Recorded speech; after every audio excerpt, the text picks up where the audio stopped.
Hey GMs, welcome to the Essential GM, where we strip down game mastering to the essentials so that you can have fantastic adventures with minimal prep and cost. Getting into Dungeons & Dragons is something that was very overwhelming to me as a kid.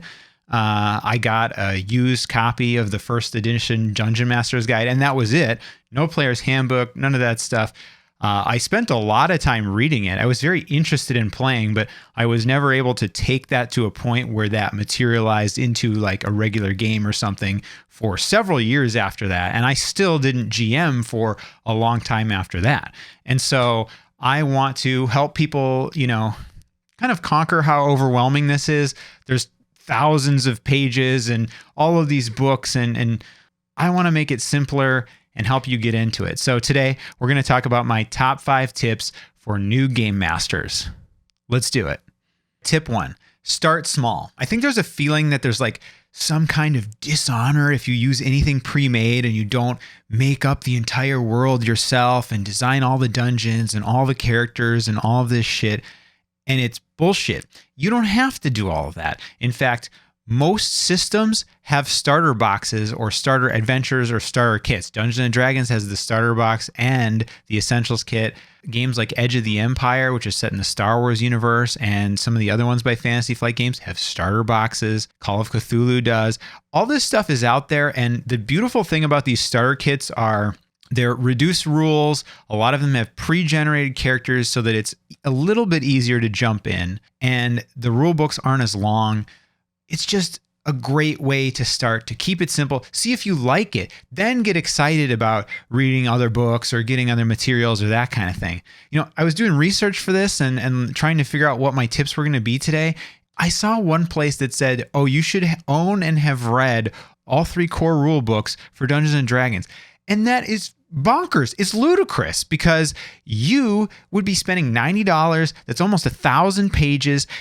That's just not the way to get into it. It's just not. So if you're doing this for the first time, start with one of those, because one of these starter boxes, they have simple adventures that slowly layer on the rules and introduce players and the DM to the rules so that it's not boom all at once. And so that's tip 1 today. Okay, number 2, don't overprepare. I'm a little bit of a perfectionist. This is what I want to do when I was starting. I want to know everything about everything and be prepared so I could answer, how much HP does this guy have on the fly and all these NPCs and stat blocks and all this stuff. And it's overwhelming. It's not really possible. Don't do that. Here's what you should do in terms of preparing. 1, read the whole adventure module ahead of time. You don't necessarily have to read what's going on in every single room of it, but you should know the overarching story. You should have read most of it, including the ending. You should know the major players and NPCs and how these locations and people connect, because that's going to allow you to go from point A to B in this game, to know where your destination is. That's going to be really important. Second, you should kind of know the core rules that are going to come up again and again. There's lots of individual contexts where different things happen and we apply this rule set or that rule set, but just know sort of the basic way that it's played.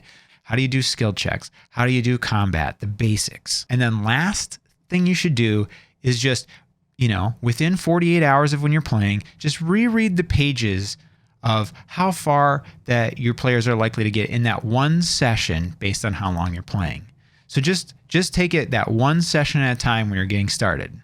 Tip 3 is you don't have to know all the rules by yourself. Look, you're probably getting the game together. You're the GM. People are probably looking to you to make rulings and do that. That's natural. But you can't know every single rule about every class and every spell and all of that stuff. So one of the first things I do is communicate that. I tell players, hey, I can't know everything. So that sets up the expectation.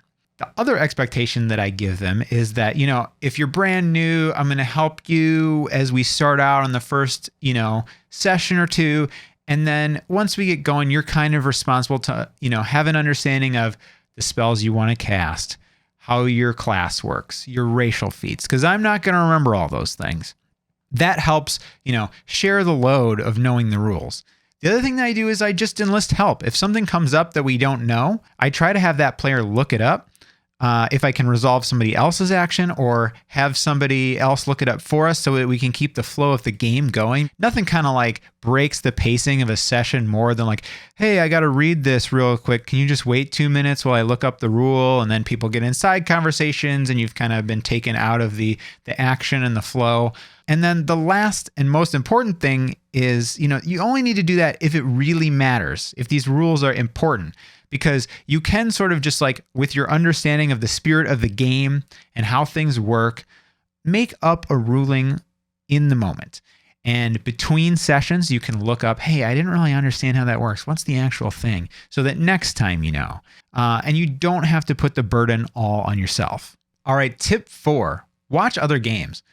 We live in this amazing age of the internet where any module, any game system, there is probably somebody running that you can watch on YouTube or Twitch or your podcast app and see how it runs, see how people play it, see some of that stuff. That's hours and hours of content. You may not want to like just watch all of that. And you also want to like see your players discover the world and they're going to do different things. So it's not going to run exactly the same. But what you can do is kind of get a sense of how far parties move along in the length of time that your session is. So if you're playing for 3 hours, you can look up 2 or 3 of these and, regardless of how long their sessions are, you can get a sense of how far they've made it 3 hours in.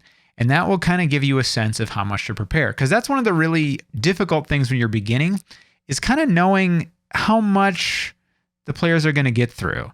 It can vary from group to group and session to session, and just they might think of something wild and you roll with it, and that might take up time.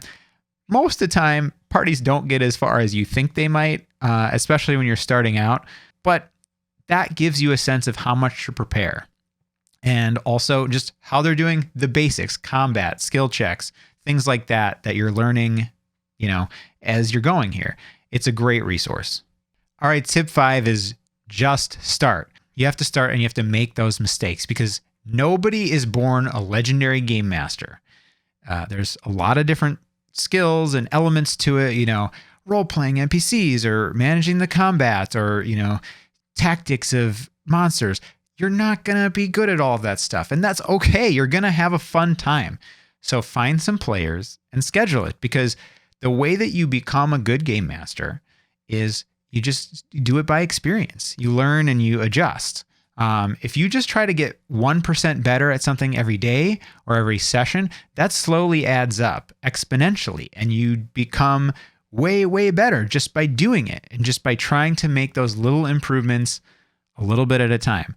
But you can't be perfect to start. So just start. All right. Those are my 5 tips. Thanks for watching. If you like this, hit the subscribe button, hit the like, all that stuff, and we'll catch you for the next one.